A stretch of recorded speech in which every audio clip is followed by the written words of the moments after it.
Hello and welcome to our video for the week of July 15 to 22nd. My name is Breach and this is this is an overall collective reading. So this is not done by specific sign. This is just, for anybody who happens to be watching this, this is probably a message for you.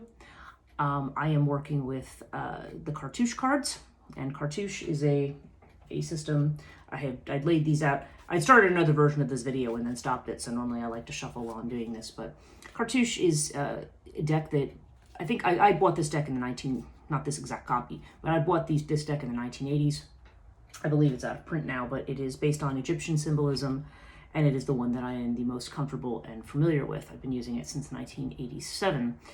And the other cards that I use are, of course, the tarot cards. This week, our deck is the Aquarian Tarot.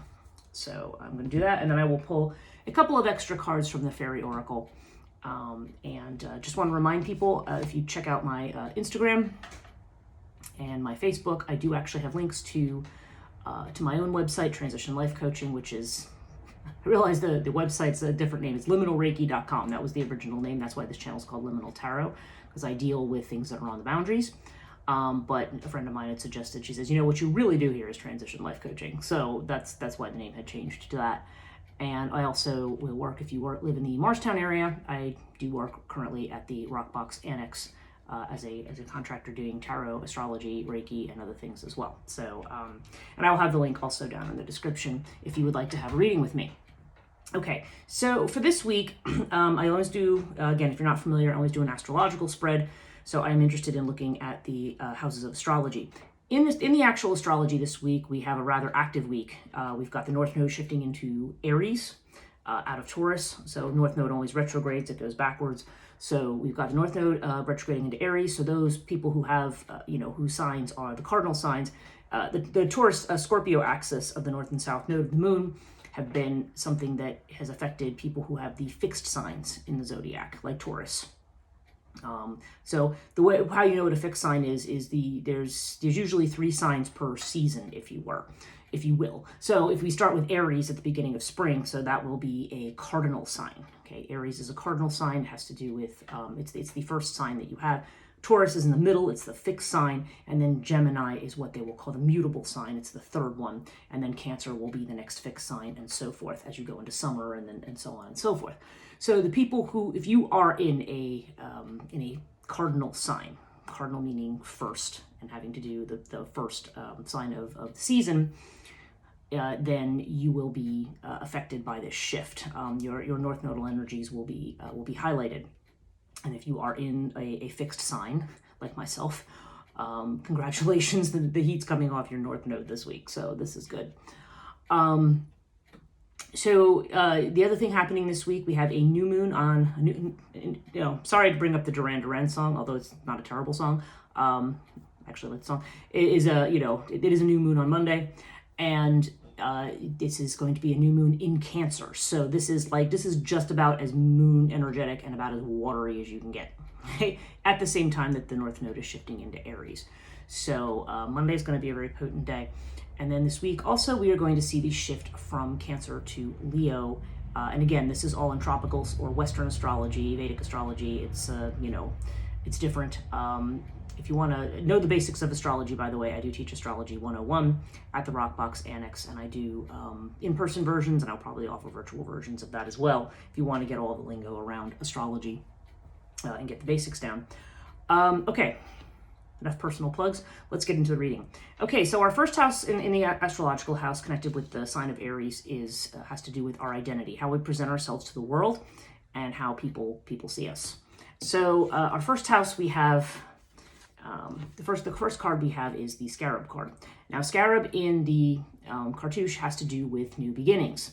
So, this literally would mean like a new persona. This is, you are rebranding yourself. It's like you're a new person, new situation. And with the 6 of Wands here, or 6 of Rods in this deck, it's about being recognized. Okay. So this is you kind of rebranding yourself in a way that people are actually going to see you and appreciate you for your accomplishments. This is interesting too, because if you're one of those people who has Chiron and Aries, Chiron is the wound in the chart. It's an asteroid that tends to represent, Chiron is the wounded healer in Greek mythology. And Chiron's about to go retrograde in Aries. So I'm not sure entirely if that's what has to do with this energy here, but nonetheless, there does seem to be this idea of changing up. Chiron in Aries would mean that, and especially if you have that in your chart, it would mean that, you feel that you make a lot of effort and nobody notices, okay? This would suggest to me that people are now starting to notice. So if you feel that way, if you felt that way lately, if you feel like nobody's paying attention to you or what you're doing or what you're trying to put out there or who you are, if you feel like you're one of those people who's misunderstood by other people, this is a sign that you're now changing to a space where you're going to be recognized for who you really are. So, so definitely stay true to that. There's a card in the Moonology deck that says, it actually has to do with Aquarius, but it says, show the world the real you. I mean, that's pretty much the message of this card. But the real you may be something that you're just, I feel like we're always discovering the real us. It's not something that's static. I mean, as our life changes, as our experience change, can't even talk today. As our experiences change and change us, we end up, we shift and we may become different people. I mean, we're always us, but what we emphasize in our personality, the patterns we follow, the beliefs that we have are going to shift as life shifts. Actually, as to put it this way, if you're doing it right. If one is completely static and never changes throughout their entire life, then there may be an issue there, because life experiences and interactions with others should change you.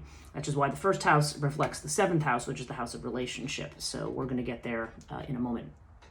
But right now, let's look at the house of money, finances, and your values, which is the second house associated with Taurus. And we have the Ankh here. So the Ankh here, this is a very strong Venus energy to this. This is about desires, about spending money on luxuries, on things that you're passionate about, okay? This also can indicate bringing money in via doing something that you're passionate about, okay? So this is about, this is definitely a sense of, shifting, part of your value system shift maybe towards this idea of doing what it is that you really want rather than what you feel you need to do to pay the bills. A lot of times we are in a particular job or in a situation because we say, well, yeah, I'm not crazy about it, but, it pays the rent. And, that may be valuable to a certain degree, but at some point, especially as, we get into later years in life, but I would say even now, I would say that the generations now, particularly post-COVID, people who are going out into the world now, there's been a whole shift in thinking about money and how we make money and what we need to do. The idea that we are stuck in a dead-end job is not something people are really willing to settle for anymore. So there's definitely this sense of, like I said, this could be everything, depending, again, this is a general reading, so it'll apply differently to people. But this generally seems to be this idea that you are going to be potentially spending money on things that that are beautiful or that make you feel good. And it also can mean that you'll be making money doing something that you like and that makes you feel good, makes you energized. It's been said that if you are, if you finish the end of a work day and you feel energized, then you're probably doing it right. If you leave your job and you leave everything and you are just completely and totally like drained, and then you might be in a toxic situation. I mean, to be fair, there's aspects of everybody's job that they don't like, but this is kind of the thing to think about. Like I could be I'm not a big late night person. I'm actually usually really an early morning person, but if I teach classes late at night, when I say late, I mean I'm getting done 9:30, 10. A lot of times I can't sleep after that because I'm very energized because I like to teach. So that tells me that, I'm doing it right, that this is, this isn't really work. I mean, because this is the kind of thing that you like to do. So just a little tidbit if you're not really sure whether you're really living the kind of job that you want to live. Okay, Six of Pentacles is the next card with this. And the Six of Pentacles has to do with it has to do with support. It has to do with manifesting your goals, and it's doing it with the support of somebody else. Now, frequently, this is considered to be the card of the almsgiver. Okay, you'll see it on the Rider-Waite deck with somebody who is, there's a man, there's two like beggars on the ground with their hands out, and there's a man with holding, a scale and he has the gold and he's handing it out. So this is about receiving financial support from someone. So that may be the case for you. There may be a situation where someone else is, it's not so much, you may have your own money, but you're also being potentially supported by somebody else's money. This also may indicate, sometimes this is the reverse. Sometimes it means that you are supporting someone else with your money. So, so this always has to do, sometimes it has to do also with where we shift our attention and our focus financially. So that's another possibility with this card, that we may have been, giving to Peter here. Now we need to give to Paul. There's this shift in our energy and in what we're doing. Okay. Our third house here has to do with, this is the Gemini house. So this has to do with communication, technology, business and commerce, things like that. In terms of family matters, it may have to do with siblings. And it can also have to do with short-term travel, not long distances, but, any short journeys that you might be, day trips you might be planning to make or something like that. So we have the Osiris card here, and we have it with the King of Rods. Now, Osiris, to me, is akin a little bit to the energy of, well, it's a Sagittarius card, but it's akin to the energy of the Emperor in this deck, which is more Aries energy, but it's fire either way. So this is a card of creating a solid foundation. Like it says that basically that, whatever you're doing is stable and secure. If you're in a business venture and you're not sure how it's going, this is kind of indicating that things are stable. Now that also means that things are not necessarily moving right now. Things might feel a little stagnant, but basically it's saying you're just on solid ground or you're establishing a foundation. Osiris comes up when, you're in a position to take control and make good judgments. And with the King of Rods, the King of Rods is the guy who's gonna, who's determined to get what they want, and they get it. Okay, this is fire energy as well. So this applies a lot of fire to that area of life. So this could have to do with messages or communications coming in. And when I say fiery doesn't have to mean like, bad-tempered. Fiery can just mean like, we're pumped up, we're jazzed to do this, So, so there's definitely a whole lot of energy being put into something, but right now you may be at a point of, stabilizing something and establishing foundations. So if you've been feeling shaky or nebulous lately, there's been a lot of Neptune energy around certain things, which kind of makes it, that Piscean energy that's, we're not really sure, especially with Saturn and Pisces. This is the idea of, work on establishing the basics, work on your foundation. And and there's definitely a fire and a determination here to get what you want. So that bodes very well for that. Okay, fourth house. This has to do with the home, the family, ancestral stuff. Particularly, this is the house of the mother. But this does have a lot to do with your roots and the roots that you put down, and also where you feel at home. Where do you live? What's your home? What's considered home to you? Home may not be, necessarily, for not everybody, home is not where their family is. So, whatever serves as home, or your sense of internally feeling at home. I don't want to over-explain this house, but that's another aspect to it. It doesn't have to do with your literal home. So we have air. Now, when air shows up, this is about, it's interesting, this has come up a lot. This is about moving. So some people are actually going to make a physical move. Okay, you may be moving home. With the King of Cups, again, there's a very strong emotional component. Just as the King of Wands or King of Rods is about being the master of the, of action, as it were, like of the material things. This is more being the master of your emotions. And the King of Cups in this particular card, we just see the man with the cup here. But, in the Rider-Waite version, he's actually sitting on a throne that is on a platform, and that platform is on top of water. So that would suggest that the foundation is, there's a movable, the ground is actually shaky because, your platform is built on water.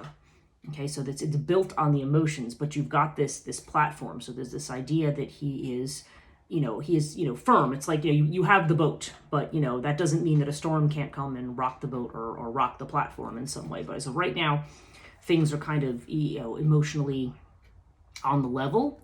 And sometimes, though, this does mean somebody who is, it should be somebody who has their emotions in balance, but sometimes this can mean that we may be focused too much. Sometimes we're focused too much on others with this card, and we need to focus on ourselves. But there's definitely a strong emotional component to this. And it's connected with air, which is more intellectual and more about movement. So I feel like, if I look at these two together, I mean, again, this could be a physical move for somebody, and there may be strong emotions that you are keeping in check about it. That's a possibility here. This may also be just the idea that, there again, if there's a change in the, if we're seeing this change in the first house, a change in who you are and how you present yourself, if this is your secure foundation, and this could also be a change in that respect too, in which case the advice here would be to keep your emotions in check. I mean, this, we're still, again, we've got that strong moon and Cancer energy on Monday in particular.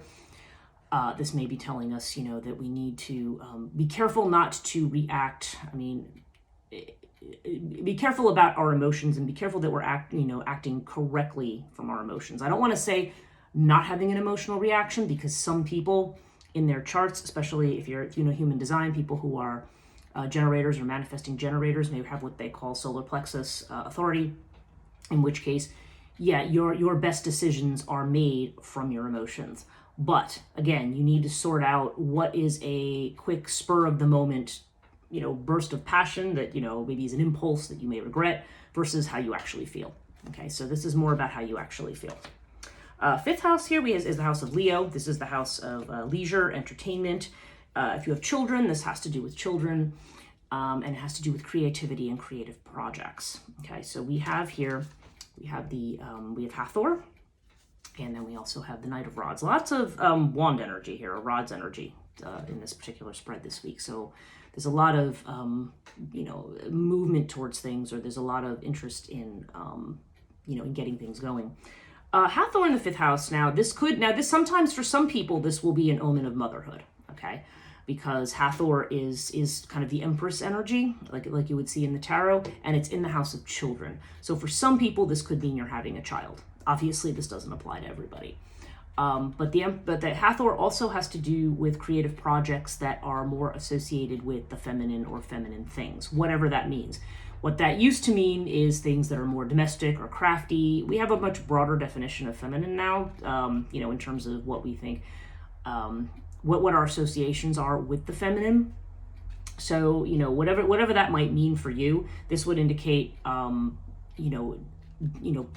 doing some kind of work that may be connected to that. It also just may mean that you are working with a project, or you have planted seeds for something that is in the process of growing. So you may be, you may be dealing with something that is in development here.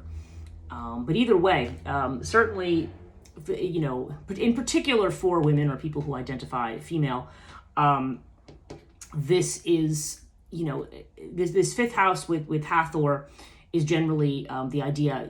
I feel also that it's weird because we talk about it as the Empress and about having children, but there's also the flip side of this, that when it comes to work, this is the woman who's very independent and has it together and can do it on their own, So it's not always, there's an aspect of that as well. But there's a very strong feminine energy this week around, going out and playing. I mean, on the leisure scale, I mean, Hathor has to do with enjoying, staying at home, cooking a good meal, enjoying good foods. It has to do with that kind of almost Taurian, sensual kind of pleasure.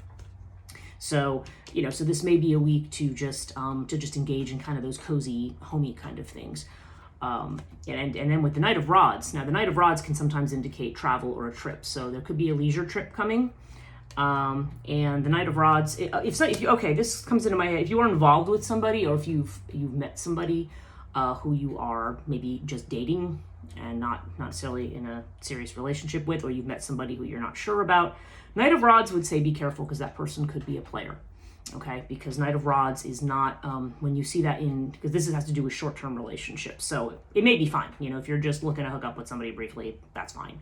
But if you're looking for something long-term, Knight of Rods would suggest an energy of somebody who's not serious. They're on the move. They're not serious. They're here today, gone tomorrow. So just be aware of that. And again, this doesn't apply to everybody. Some, do be aware that at the end of this week, also, I forgot to mention, Venus is going retrograde. So we'll talk about those in subsequent videos, but that also can indicate that people from the past, sometimes exes who you don't necessarily want back, maybe you do, maybe you don't, I don't know. I mean, it varies for everybody, but This is about, sometimes this is the return of the person, who you wonder if they've changed, and the answer is probably not. So anyway, those are all the energies surrounding the 5th house this week.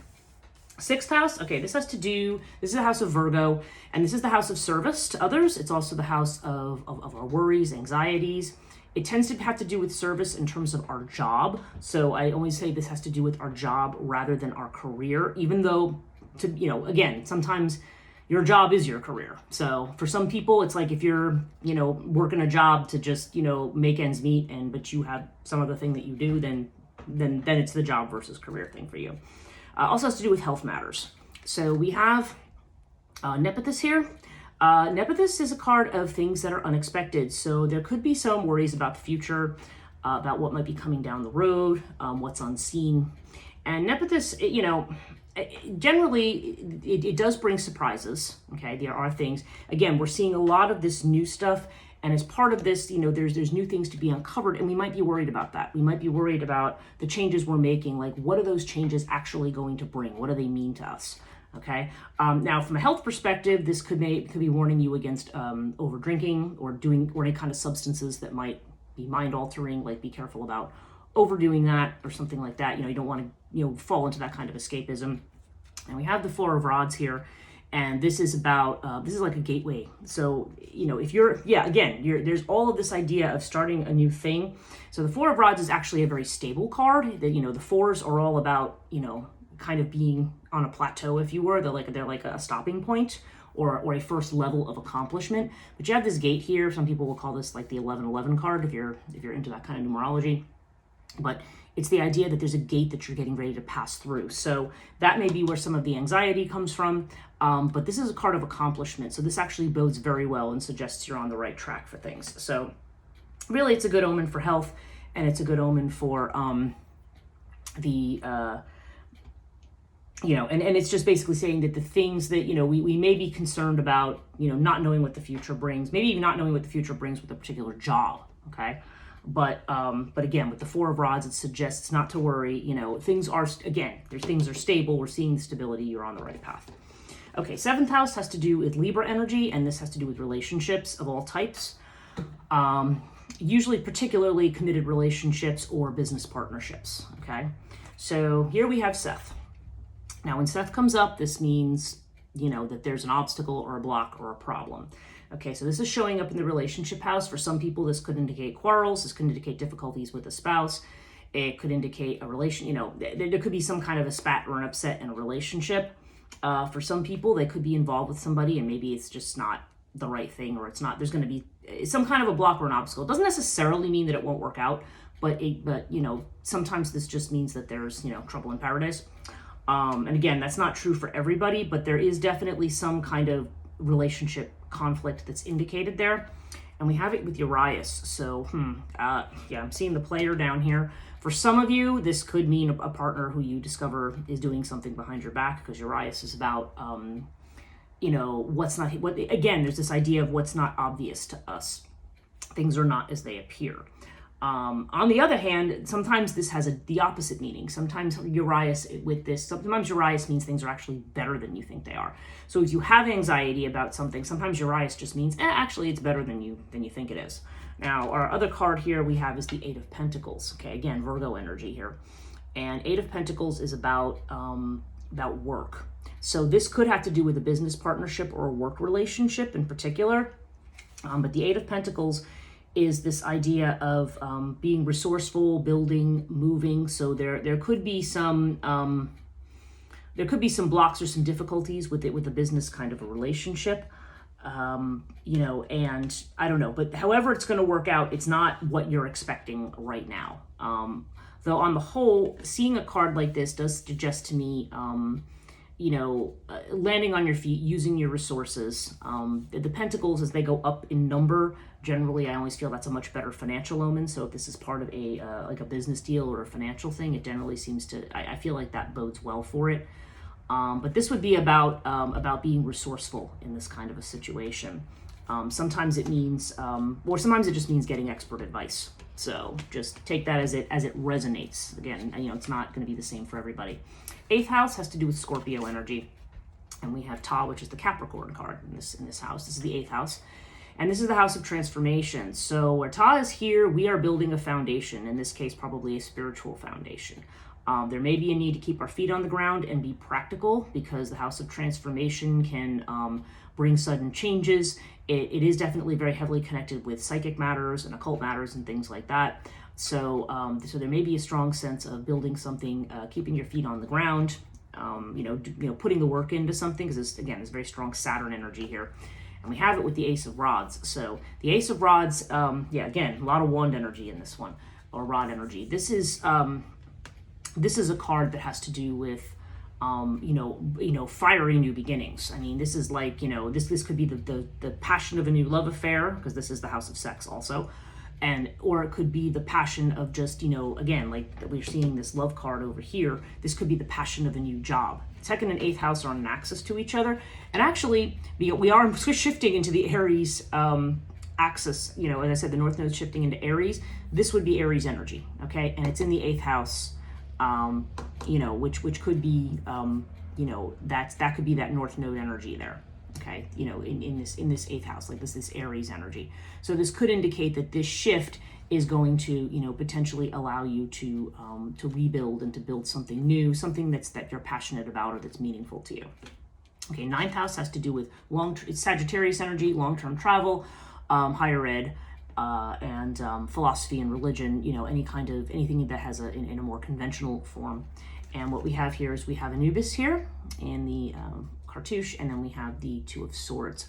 Now, Anubis is interesting because this is literally a card of travel in the long-term travel house. So for some of you, this could mean that a long trip is in the offing, okay? Like a trip, could be a trip abroad, could just be a trip that's, that's far away, that's more than a day trip or an overnight. It can also indicate, Anubis is also a protector, like the underworld guide who guides you through difficult circumstances. And it does feel like you are at a point here where you need to make some kind of a decision. We have the 2 of Swords here, so there's this, it's like a stalemate energy. It's like you have to go one way or the other. You may be blocking something, because 2 of Swords sometimes is just that, keeping somebody's energy out or keeping something out. But really, in this house, when we have the movement of Anubis in this house, along with this stuck energy of the 2 of Swords, I feel like there's going to have to be a decision made. Again, we're seeing these moves down here too. I don't know. I feel like there's a decision that has to be made about moving on, expanding, moving forward. Again, this is Sagittarius energy. This is about this, and being it's in the 9th house of Jupiter, that's about, expanding your horizons. So whether that literally means you're going somewhere, whether that means you're going back to school for something or learning something, there's definitely the idea that decisions have to be made about something connected with this. And if you're not going to school and if you're not taking a trip, this can also just have to do with making decisions about what it is that you believe. Because again, we're seeing this change in value system over here. And over here, this has to do more with our deeper values and, like maybe our religious beliefs and our philosophy of life and things like that. There may be they may be keeping you stuck right now. Like, you may be blinding yourself to something because you're stuck in a particular way of thinking. So Anubis would be, it's that underworld journey that Anubis is going to guide you through in that case. 10th house here, we have Capricorn energy. This is, has to do with your reputation, your social status, and also with with your career. As I always say, career as opposed to job. This is the career house, okay? So we got winged disc. This is great. Winged disc indicates if you're having difficulties, if you're confused about your path, this is the disc of the sun. And so you definitely are in a good position to have your problems resolved and to be able to move ahead. Winged disc is always about overcoming obstacles and about accomplishing things. So it's like the sun in the tarot deck. So it's very good. If you happen to have clarity, clarity is coming. And yeah, Page of Cups, this clarity might come in the form of a message. Sometimes Page of Cups has to do with a young person. I feel Page of Cups is a very psychic card too. So sometimes this comes in a flash of intuition. But this is definitely a message coming in about something new. And again, we have this cup energy. So I always think, again, back here about, this change in career where maybe we're starting something new that we actually love or that actually is emotionally satisfying to us. So take that into consideration. If you're not making changes in jobs and so forth, this could just be a message that's coming in. Sometimes a Page of Cups has to do with an apology. So if that should happen to resonate in a particular situation, that might be what that is. But strictly speaking, I would just say this is a message. This is a new message that brings good news, and it may be something that clears up some obstacles for you with your career. 11th house is Aquarius energy, and this has to do with friendships and, excuse me, also with your goals. And we have the Earth card here. So, and Earth with the Four of Pentacles. Okay, so yeah, there's a Four of Pentacles is sort of like this card. It's this is a card of like staying put, hanging on to what you've got. So again, this is maybe about being grounded. I feel like this may be saying, there may be some financial barriers to your goals right now. So this may be just saying like, stay the course right now because money will eventually be coming in. Earth is always a good omen for money. And again, this could be money coming from a friend because again, we're seeing this Six of Pentacles over here. So there could be, or it could just be that, you need to, focus on practical things to achieve your goals. And like I said, there could be some good advice coming in from a friend, perhaps a Taurian friend or somebody who like a Virgo, Capricorn, somebody who's an earth sign or has strong earth energy. There may be a friendship like that is important, but I kind of feel like with those two together, this is more about just keeping the status quo financially, just like we see the status, kind of building your foundation and staying where you are right now. It just may be, there's a lot of things here where I'm seeing kind of like there's this Aries energy of moving ahead over here, but there's also this energy of like, for the moment, you might just need to kind of stay put and see how things develop. Okay, 12th house is Pisces energy, and this is everything that's hidden. If the first house is what people see of you, this is what people don't see, and maybe what you don't even see yourself. If you're planning on if you're planning on moving overseas, this is about foreign travel. And this is basically just about all of those, karmic things, all those things that are hidden, sometimes the things that we're also afraid of. So we have Sirius here. And Sirius is, again, this is very Aquarian energy, and this is about challenges. This is about challenging yourself, new ways of thinking, new ways of doing things. This is also a very strong physical card. For some of you might be concerned about your physical health. Although, again, in which case the 7th house might be indicating that you might be worried about something that is hidden, in which case, you should get it checked out. Although there's nothing here that suggests to me that, I feel like whatever people who might have this as a physical worry, I don't see strong things that indicate, major problems. I mean, again, I don't want to give medical advice or suggest, that something serious is going on, that it's not going to be serious. I mean, obviously, everybody's different, and whatever situation you have, if you need a doctor, go to one. But for some people, there may be some concerns about this. But we have it with the 10 of Cups. So the 10 of Cups is interesting because this is a wish fulfillment card, and this is about family. It's about happiness. It's about being involved in community. So there may be fears surrounding your wishes. There may be fears. This also can happen. Like I said, this has a lot to do with work and endurance. So this may be a fear of the work that's involved in something. So, but this is a card of strength too. So when this comes up, don't, I guess when the fact that it's a fear means it's more that you're worried that it's going to be too much work rather than it actually being too much work. That there's a suggestion here that you are, whatever the work is, you can handle it. Okay, this is not something you can't handle, but it may require you to think differently about things. And whenever we have to start doing things differently, there's always some fear around that. Okay, so our central card for the reading is the Pyramid card with the 9 of Wands. Yeah, a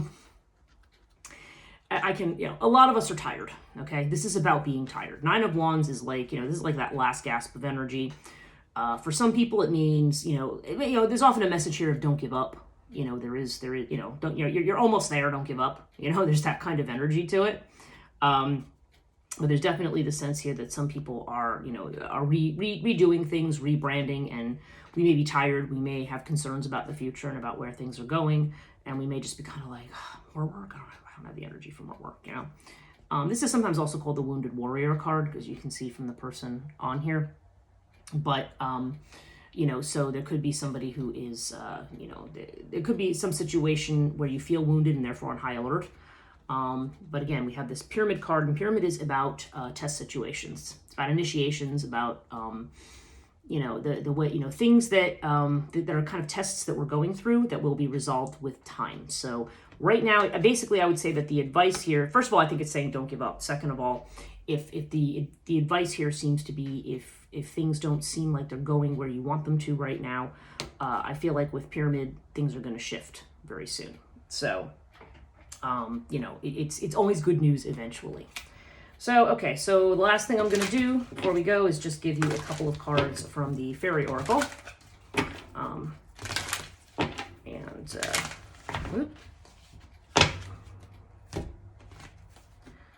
right, so let's see what comes up for us.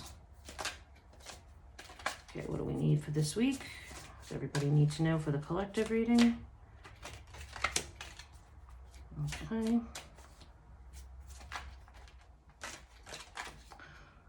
Okay. All right, so we have two cards here. We have Epona's Wild Daughter, and we have the Singer of the Chalice. So yeah, this is very strongly emotional. I feel like this connects very much to the new moon energy that's coming in. The Singer of the Chalice has to do with opening up our emotions and with healing. And Epona's Wild Daughter has to do with resolving things from the past, okay? This is, this says that, there are things that we have not, you can't move forward until you solve what, until there's things from the past that there's unfinished business you have to finish before you can move ahead. So for some of you, again, I'm seeing the block here in the relationship area. That may be true for some people, but areas where you feel stuck, it may be because you have some unfinished business. And part of the answer may be to let in that emotional energy. I'm seeing a lot here about bringing love into the situation, however you want to interpret that. But this is the idea that, not to discount your feelings in a situation, and, and releasing this kind of, unfinished business or finishing up what you need to from the past will allow that release for the future. I feel for some of you that has to do with the nodal shift as well. That this, because when North Node comes in, now it's time for it to kind of come into account and see where we're going with things. Okay, that's it for me for this week. Thanks so much for listening. See you next week.